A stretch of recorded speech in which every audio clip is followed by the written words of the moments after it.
The Indian presidency certainly will rank up there as one of the defining presidencies of the G20 in recent times. Post-COVID, this is one such big event of its kind. It is about one earth, one family, one future.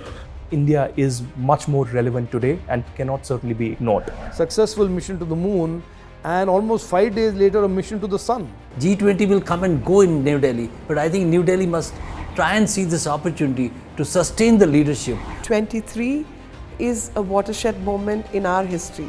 It's a watershed moment in the global history also.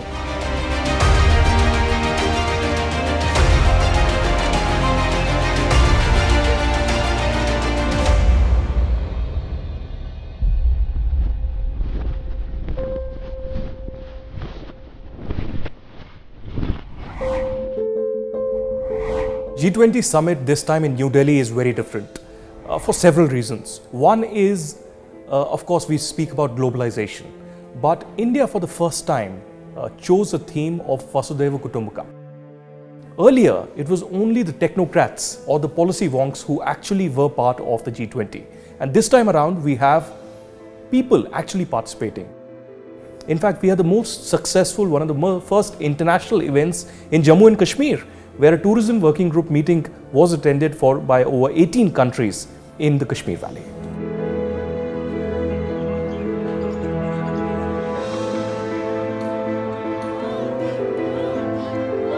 India today is being led by a person called Mr. Narendra Modi, who's a people's person. Jai Jawan, Jai Kisan. Jai Jawan, Jai Vigyan. It was his idea, and I was present in that meeting when he said that can we have other countries other than G20 countries as invitees? India's position is best exemplified by the Vasudhaiva Kutumbakam line that India has put forth for its presidency, that the world is one family and that this one earth, one life, one future ought to guide our thinking and thoughts as governments and people for the coming years and decades. It's not just about 9th, 10th of September, it's about the whole year when India has set the global tone, both in the external audiences and also in the internal audiences. Actually, it's phenomenal that, we did these events in 60 cities and there were about 220 meetings which, so to say, gave G20 a new mainstreaming across the Indian audiences and at the global audience. The ones who do not have a voice because they are not part of G20, can the world go ahead and work forward, leaving them behind? Answer is no. So India becomes the voice of the voiceless, and voiceless in a room which is full of these powerful nations who control the global policy. India is much more relevant today and cannot certainly be ignored. Be it India's rising economy, India is the 5th largest economy in the world and perhaps in a few years from now will be the 3rd largest economy as well. When India made its own vaccines, and the time was a time of crisis, a global crisis, we did not use that as a commercial opportunity to give vaccines to other countries. We utilized that opportunity to extend a helping hand to our brothers and sisters in true sense, Vasudhaiva Kutumbakam. If your family members are not well, that's not the time to extort money out of them. We have had some outstanding ideas like Jan Dhan, the Jam Trinity.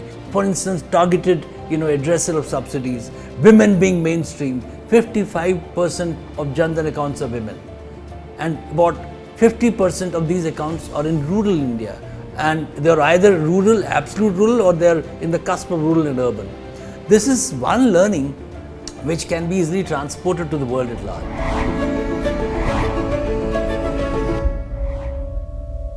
We are showing how technology can be harnessed by governments in a way that is not very expensive.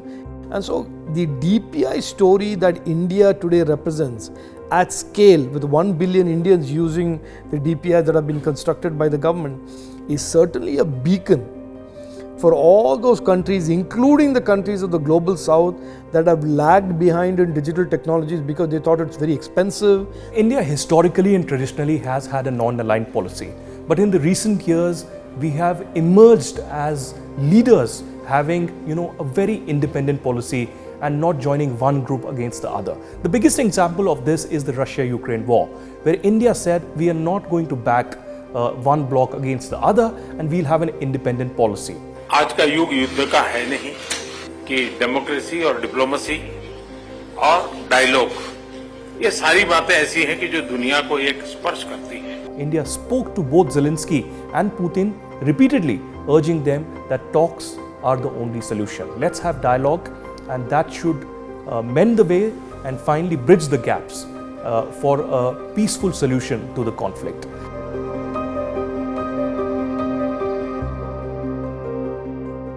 So when you're dealing with poly-crisis situation, I think India turns out to be a country which voices the sense and sensibility of the moment.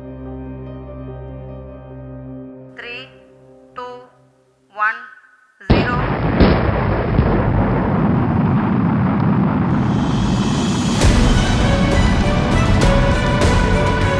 When you talk about India today, of course, you talk about 23rd August and you talk about Chandrayaan and you talk about the Aditya L1.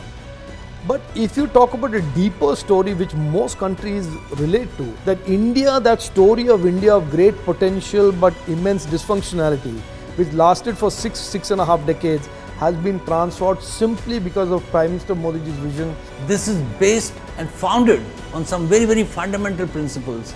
Those are of a very, very vibrant economy. And also the demand saying that ye dil mange more. So that sentiment is all pervasive. It is going beyond the borders of India. For a long time, our voice was not being heard.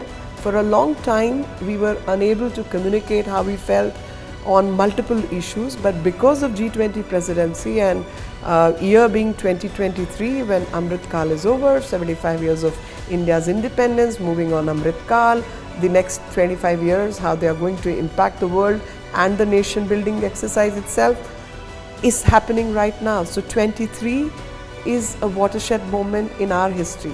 It's a watershed moment in the global history also. ये भारत न रुकता है, ये भारत न थकता है, ये भारत न हाँफता है और न ही ये भारत हारता है.